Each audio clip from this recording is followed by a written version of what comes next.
Assalamu alaikum wa rahmatullahi wa barakatuh. All praise belongs to Allah, and may His peace and blessings be upon His Prophet Muhammad sallallahu alaihi wasallam. I welcome you, dear viewers, to this episode where we are with our dear Shaykh discussing the topic of magic, sihr, and witchcraft. We have joining us Sheikh Asim al-Hakim from Saudi Arabia, Sheikh Salim al-Amri from the UAE, and Sheikh Muhammad al-Sharif from Canada. May Allah reward you all for joining us. Now we're continuing to take a look at this very interesting topic of sihr and witchcraft and all of the things related to this. And one of the things, which we began to discuss in the last episode, which we didn't really finish, is the actual sorcerers, the magicians, the people or fortune tellers, whoever they may be. The fact that they sometimes like to fool mankind. Because we know that these people are working for Iblis, they're working for Shaitan. They're definitely not working towards good. But sometimes they'll pass themselves off as, I'm here to help you. I can offer you advice, I can give you something to wear that will protect you. And some people might even begin to trust them so much, they will pay them very large amounts of money, to offer them this so-called protection. I suppose we want to make sure that our viewers can understand what are the hallmarks so that we can know. I mean, you have a sheikh who recites the Quran, the ruqya, which is correct. They might call them a sheikh, they might call them, whatever they call them, who's obviously not doing the right thing. I'll start with you, Sheikh Asim, may Allah bless you and protect you. How can we tell, or how can we differentiate between the good and the bad? And the ugly. The ugly we'll leave for another episode. Bismillah ar-Rahman ar-Rahim, alhamdulillah, wa salatu wa-salam ala rasulillah wa alihi wa sahbihi wa tadi wa dahu ba'd. Akhi, we are instructed to judge people by their appearance and by what comes out from their mouths. So we cross-reference this with the Quran and Sunnah.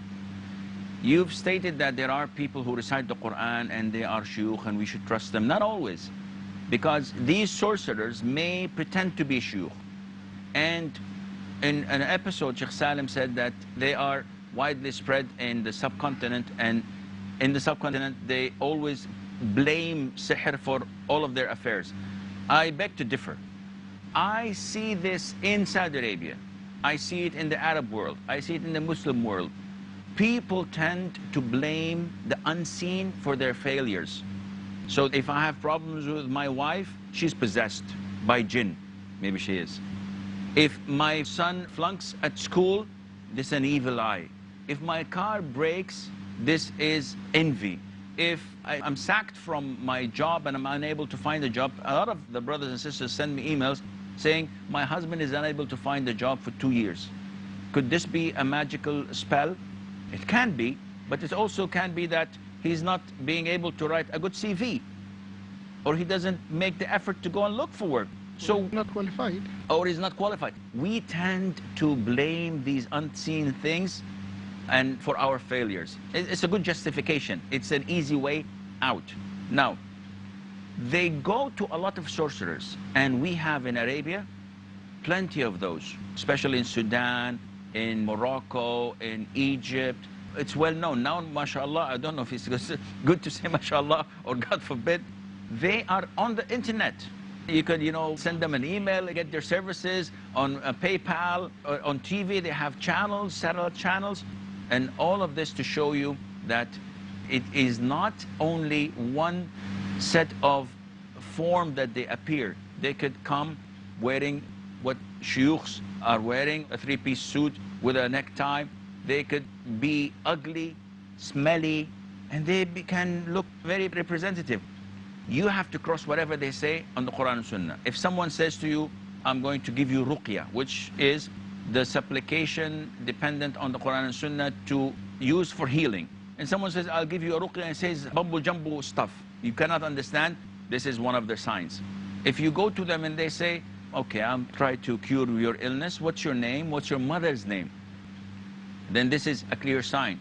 If he says that I know things about you that you even don't know, or let me see your hand, and he reads your palm, or drink Turkish coffee and they turn it upside down and then they see by the tracks of the coffee that, okay, this is your future. It's quite bleak. White Turkish coffee. Well, that he's got a problem then. Then he has a problem. It has to be black.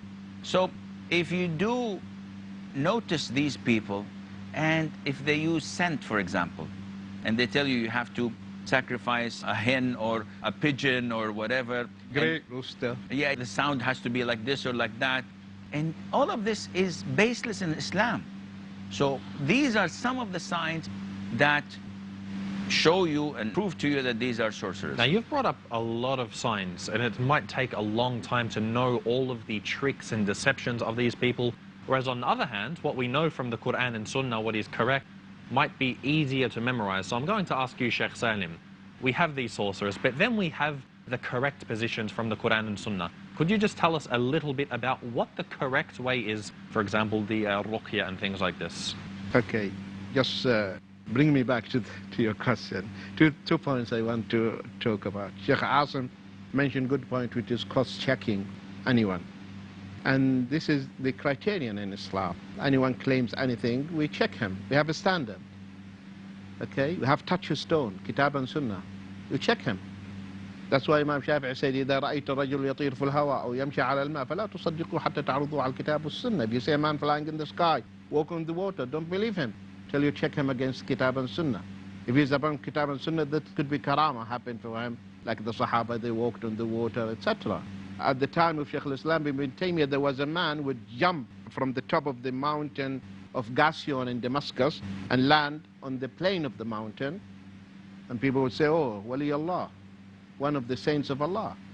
And that's the reason why he compiled his book, The Criterion Between Allah's Friends and the Satan's Friends. He said, yes, he's Wali, but he's Satan's Wali, Satan's friend. Shayateen are carrying him. Because Prophet Muhammad said in the authentic hadith, in Sunan Sa'id ibn Mansur, الجن ثلاثة أقسام قسم يطيرون وقسم على شكل حيات وكلاب وقسم يضعنون ويقيمون معكم. He said there are three types of jinn. One type, they are the flying type. They are flying type. They fly. So if you see someone flying, who's taking him? Not the broom, okay? It is a shaitan is carrying him. Or you find him, they say, oh, we saw this wali on Arafat, on the day of Arafah. It is shayateen are carrying him. And Eid day he's back. So he doesn't, as Shaykh al-Islam mentioned, he didn't stay for the days of Mina. Which Hajj is this? Okay? So that is the shayateen. The second type, he said, they take the shapes of dogs. And snakes. And snakes. And he mentioned the types of dog and snakes. And in Sahih Muslim, one of the Sahaba was killed by a snake that happened to be one of the shayateen. And the third type, they stay with you and they live with you in your homes, in the toilets. So this is one point. The second point is that the ruqya. Yes, we have the ruqya in Islam, which is the spiritual cure, but this ruqya has to be sanctioned by the law, if it is from Kitab and Sunnah and in clear Arabic tongue. Not that squares, stars, things like that. That is not acceptable. And also when you go to this person who is going to read the ruqya is permissible, but it's not recommended if you want to be from the 70,000 anyway. I'm warning the sisters who they go to those who they say we are reading ruqya only Quran. He has no right to touch you. He puts his hand in your head or blows here inside to bring out the shaitan. Which shaitan? He is the shaitan himself. Okay? The ruqya, he would read and he is distant in the presence of a mahram. Yeah. No khalwa. No khalwa, in the presence of the mahram. If he fears Allah subhanahu wa ta'ala. To tell you come alone, or he puts his hand, this is totally prohibited in Islam. So if a sister goes to see someone and they say, I need to be alone with you or something, of course this is a sign she should not go ahead with this at all. But what about if the sister claims that she is in need? She is desperately in need for the cure of this thing that has possessed her, and the sheikh is only saying that, listen, I have to do this alone. What can she do? We should know, and this is it, that Allah subhanahu wa ta'ala says, وَإِذَا مَرِضْتُ فَهُوَ يَشْفِينَ, upon the tongue of Ibrahim alayhi salam. So, when I fall sick, He's the one who heals. So the healer is Allah. Not the magician, not the sheikh who gives the ruqya. And not the doctor. And not the doctor. I just add to that what Sheikh Salam saying, that Allah never puts the cure in something He made forbidden. He made prohibited. And Jazakallah khair, you reminded me with something else now. the things that are approved by the Sharia and they are means of curing, they are either material, which means something has been proven medically, proven through experimentation, like medicine. So this is, Sharia approves this. Or something spiritual, the Sharia sanctions that, either in Quran or Sunnah. This is permissible. If it doesn't fall, neither here nor here, it is haram. Like what many people, they wear amulets, they wear twines, strings, black belts, many things. Because they are neither proven scientifically. When I mean scientifically, that means experimentally, empirically, in laboratories. So it's neither there nor that it is sanctioned by the lawgiver, by the Sharia, then it is Islam prohibits that. Now you've mentioned a very good thing here, which is the amulets. And again, this is one of the tools of a lot of these sorcerers. Now some people might say, well, you know, what the sorcerer, or they're not going to call him a sorcerer, what the sheikh is giving me is an amulet of Quran, yet they don't know what's inside. Or they say, I don't trust the amulet. No, no, no, my trust is in Allah. It's just that this is a way for, you know, Allah to heal me. So when we're looking at these amulets, and would you like to take this, Sheikh Muhammad? Sure. When it comes to the amulet, usually when they say, well, it's an amulet of Quran, then I would ask the question, then why did he seal it? A lot of these amulets are sealed clothes, right? And if you're going to say that it's Quran, there was actually a boy one time in one of my Islamic studies classes, and he had an amulet, and I wanted to see what was inside.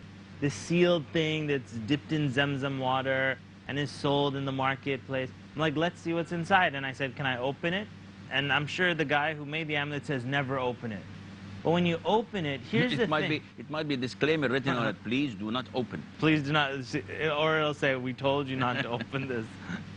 So when you open the amulet, you'll find that it's not just Quran. As soon as there's something other than Quran, then you know this is completely haram. You've fallen into shirk. You're placing your trust in other than Allah subhanahu wa ta'ala. There will be numbers. There will be pyramids and eyeballs and boxes in different sections. And yes, there might be some Quran. And I have the Quran memorized. I'm like reading. I'm like, I don't even know what this is saying. So it's almost like some guy wrote it. I guess he didn't have the Quran memorized and he started writing other stuff. So that's what you find inside the amulet. So it's the person who says it's just Quran. No, it's not just Quran. It's full of all these other things. This is a very good point, and we're going to go to a break and continue with this, so may Allah reward you all. And dear viewers, also stay tuned, inshallah. We'll be back after a very short moment. Islam solves all of its